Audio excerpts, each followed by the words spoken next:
It seems world politics grow more extreme by the day. Fringe groups are gaining momentum everywhere, and many governments are undergoing massive upheaval. But even as citizens of North America and Western Europe bemoan the state of their political sphere, other countries make them look idyllic by comparison. From Central Asian parliaments to North African generals, deceit and misconduct are prevalent all over the world. Today we're counting down the top 10 most corrupt governments.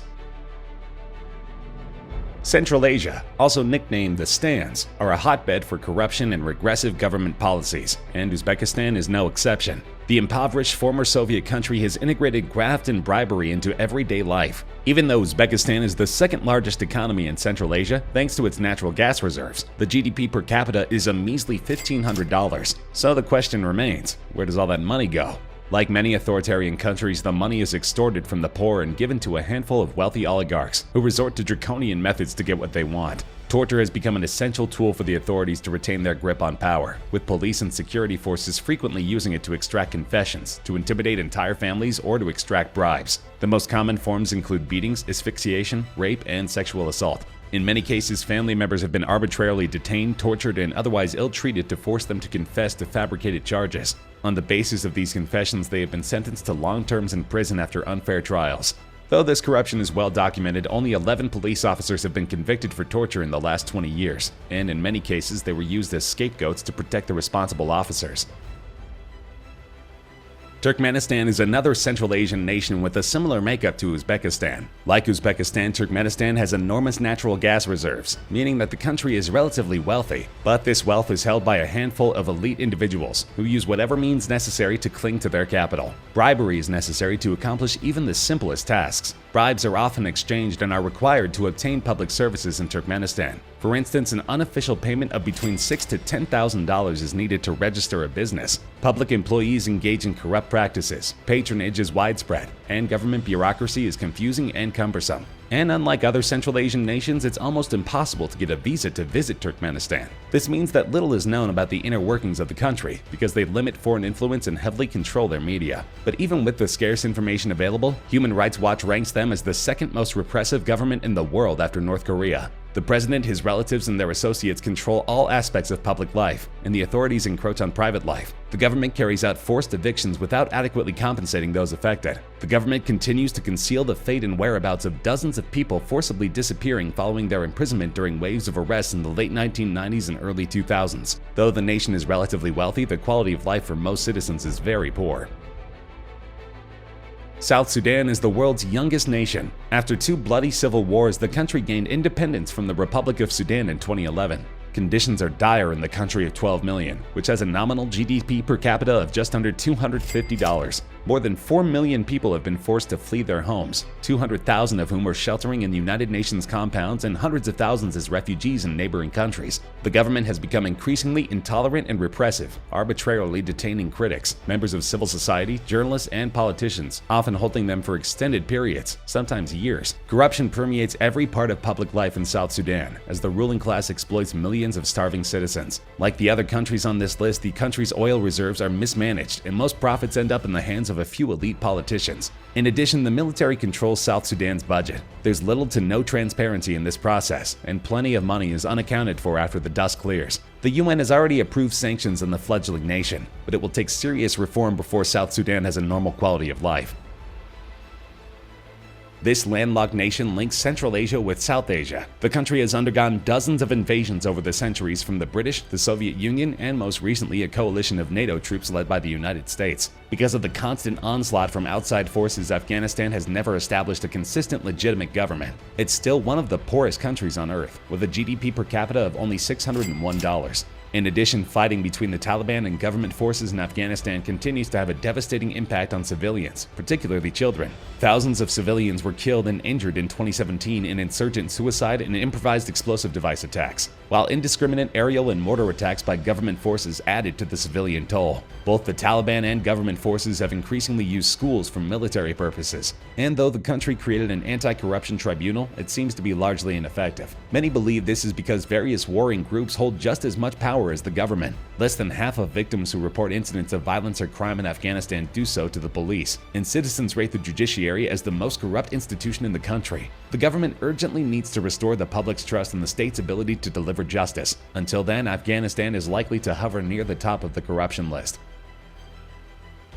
Much like its new southern neighbor, Sudan has been war-torn for decades and is almost completely reliant on foreign aid, much of which never reaches those who need it most. And just like South Sudan, corruption is rampant. The government owns partial stakes in most of the country's privately owned companies, leading to kickbacks and slush funds on both sides. Beyond this, financial records are very loosely maintained, and most of the country's resources are exploited by President Omar al-Bashir and his allies. Since mid-December, protesters have taken to the streets in towns and cities across Sudan to protest price increases and call on al-Bashir, who has been in power for 29 years, to step down. In response, government forces have shot scores of protesters dead and arbitrarily detained hundreds of opposition party members, protesters, students, journalists, and professionals, including doctors and medics. Authorities have also restricted media coverage of the protests. Because its bloody civil wars thrust Sudan into the spotlight, many people are acutely aware of their dire situation. But that doesn't make it easier to help a country who refuses to help its own populace in order to line the pockets of corrupt politicians.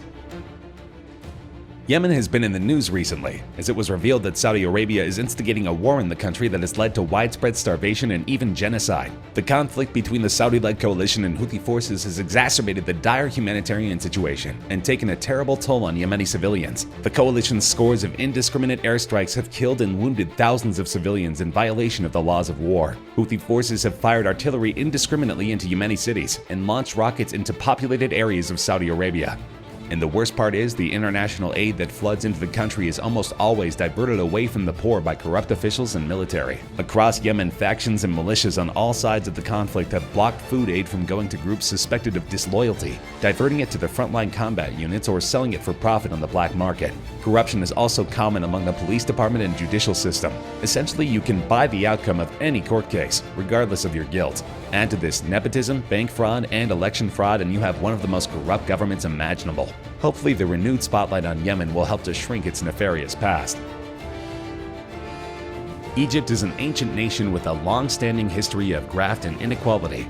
The president's government continues to preside over the worst human rights crisis in the country in decades. Police systematically use torture, arbitrary arrests, and enforced disappearances to silence political dissent. Thousands of civilians were tried by military courts. By introducing new restrictive NGO legislation, detaining journalists, and prosecuting human rights defenders and subjecting them to travel bans, the government is working to eradicate independent civil society in the country. The crackdown on LGBT people has grown increasingly vicious, along with the continued repression of labor activists. The president came to power in 2011 after a series of leadership changes following the Arab Spring. Since then, things have only gotten worse. Extortion is a fact of life for Egyptian business owners, and there's little to no legal framework to prosecute these crimes when they occur. Bakshish, literally meaning bribery, is part of Egyptians' everyday life. Many fear that bribery is so ingrained into daily life in Egypt that it will be almost impossible to eradicate. Corruption has never been a stranger to the Syrian nation, as it exists in every state sector, institution, ministry, and especially in its judicial sector. And this was before ISIS made Syria its primary stronghold. Since then, the rule of law has been completely abandoned, and citizens are left to fend for themselves or find shelter in a host nation. The conflict in Syria continues to be characterized by human rights and international humanitarian law violations, with over 400,000 dying since 2011. Anti-government armed groups have attacked civilians, kidnapped, and tortured. Civilian casualties from US and US-led coalition airstrikes against ISIS surged, while ISIS planted landmines and used human shields. According to the World Bank, restructuring the economy to a functional state would cost $250 billion, and that number keeps rising with each day the war continues. For a country which only has a $108 billion GDP, coming up with that money will be all but impossible. Until then, they are completely reliant on foreign aid and altruism. Made famous for widespread piracy and violence, Somalia has a reputation for all the wrong things. In December 2018, the United States announced that it would cut military aid to Somalia due to massive corruption. As of now, there is no functional judicial system. Business is based on patronage networks, and tight monopolies dominate the market. In late 2016 and early 2017, Somalia elected its parliamentary representatives and senators in one of the country's most competitive polls in modern-day history. Reports suggest that up to $20 million feverishly changed hands during parliamentary elections. Analysts rank the elections as the most fraudulent political events in Somalia's history. However, the country's president says fighting corruption remains his government's main priority for now, vowing to strengthen the country's justice sector in a bid to improve the image of Somalia and remove it from the bottom of the global corruption index. With limited options, Somali citizens are forced to turn to crime just to feed themselves. Even with these illegitimate revenue streams, the GDP per capita is still an anemic $671. This should come as no surprise. North Korea is a legendarily unstable country. Though they're more secretive than any other country on Earth, limited documentation has proven that North Korea governs its people with a twisted theocracy, placing Kim Jong-un in the role of dear leader and deity. While he extols the success of his governmental programs, even higher-class citizens are forced to eat grass just to survive. Aside from widespread executions and torture, North Korea counts on bribery and drug trade to fund most of its budget. Recently, authorities began charging $150 for supervised phone calls to family members in South Korea. This is an outrageous price as the GDP per capita in North Korea is around $1,800. It's alleged that North Korea's illegal drug trade dates back to the 1970s and includes the manufacturing, selling, and trafficking of illicit drugs, as well as counterfeit, otherwise legal pharmaceuticals.